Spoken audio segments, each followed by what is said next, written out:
Hello everyone, I am casting a game of Starcraft 2 on the custom map, the fastest map ever. I kinda like this map because it's very action-oriented. You can use a lot of crazy strategies, and even though you're not really worrying about economy that much, there's still a lot of interesting tactics, and it can be pretty fun to play.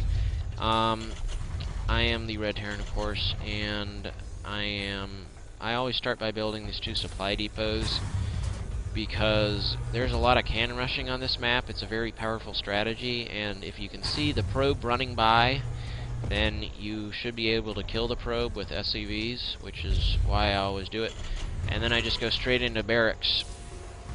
And our allies are the blue Protoss Azlator, the pink Terran freight train, and the green Protoss Iron Man. So they have a very nice position. I am stuck in the middle of nowhere.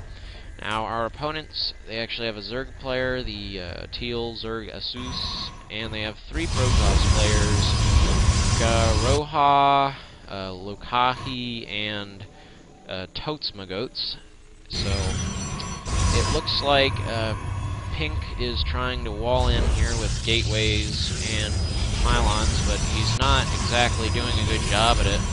I recommend walling in at the choke point if possible. Looks like Purple is going mass gateway, and I don't know what he's doing yet. Kind of a little slow on the draw there. And our ally Green, he's going to be doing mass gateway, and you know, we can see that because he is going dual cybernetics core, he's likely going to go straight up into Stargates.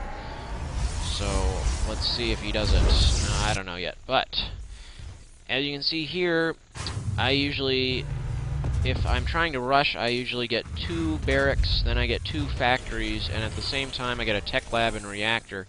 Then I switch the 2 factories and the 2 barracks, and this lets me get out Hellions very quickly. Then I try to get Blue Flame and about 6 to 8 Hellions, at which point I will rush the enemy.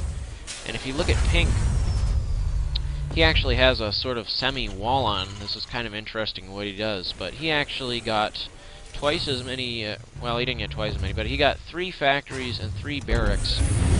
So he's going to have Hellions much quicker, but his defense is going to be a little more open. But it shouldn't be that big of an issue because he has a really nice positioning. So as you can see, his Infernal Pre-Igniter is on the way. Let's look at the production. You can see here that we are both getting Infernal Pre-Igniter. I'm getting a bunch of command centers also because I like to have a bunch of orbitals. It also helps Terran get their SCVs much quicker because they need a lot of SCVs. It looks like Teal is getting Mass Hatchery, very useful, Evolution Chamber, all that good stuff. And indeed, Blue is going for the Mass Stargate build, which generally transfers into carriers or Void Rays. Now, if you can see here, Pink already got out 4 Hellions, and he's going to just send them right into Teal's base, which is a very powerful strategy because, as you can see, his harvester count just plummeted, and he just went down to 2 harvesters, and he's getting no resources, and he actually has very little minerals because he's been spending them all on these photon cannons. Now, I don't know why he built another photon cannon, because this means he won't be able to build any units, and now he's stuck because he can't defend his base and he can't build any more nexuses. At the same time, he actually got more Hellions, and he's sending them to the Zerg base, while I am going against the purple Protoss here. You can see he's getting a bunch of Stalkers, which will be useful, but I'm going to actually sneak around so he can't see my Hellions coming. And I'm just going to run right in there, and there goes all of his Hellions. At the same time, he's lost all of his drones, and so that is pretty much it for their economy. You can see that their resources, for these 2 players at least, for Pink and Teal, are pretty low.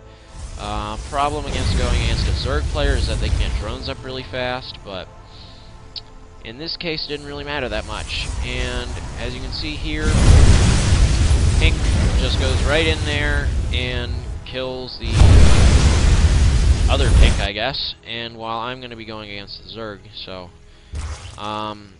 pretty soon. And during this time, I'm transitioning into mass infantry. I was a little slow getting this up, but I should have a very solid defense soon if they try to counterattack. Well, he's actually getting cloaked banshees, so that will be interesting. At the same time, the macro green Protoss, yeah, he's actually kind of mad because he lost his entire economy. As you can see here, he is gone, and teal also has nothing going on, so that's that for them. And green has built up a ton of stalkers, while blue has built up a huge amount of carriers and void rays, so they're pretty much screwed. And I mean, there's not really much they can do at this point. I mean, this just shows the power of a pair of dedicated harassment Terran players. They can just completely end the game in one team's favor. They can just control the game so easily because they can prevent units from being built. And, I mean, they were pretty much screwed at this point, so they decided to leave. And honestly, the lesson you can get from this match is if you're Terran, you should try to build Hellions very quickly if possible. If you Protoss, try to build a decent wall in. Don't worry about cannons so much. Just get a lot of pylons in the front, and then maybe a couple of stalkers. And, you know, what Terrans can also do is drops, but they can be very difficult too. You know, I honestly think that the best team in this map is 2 macro Protoss and 2 harassment Terran, because they can deal with just about any set of threats and win matches pretty decisively. So I hope you enjoyed this game. If this gets a positive response, I may put up more games in the future, but thank you for watching.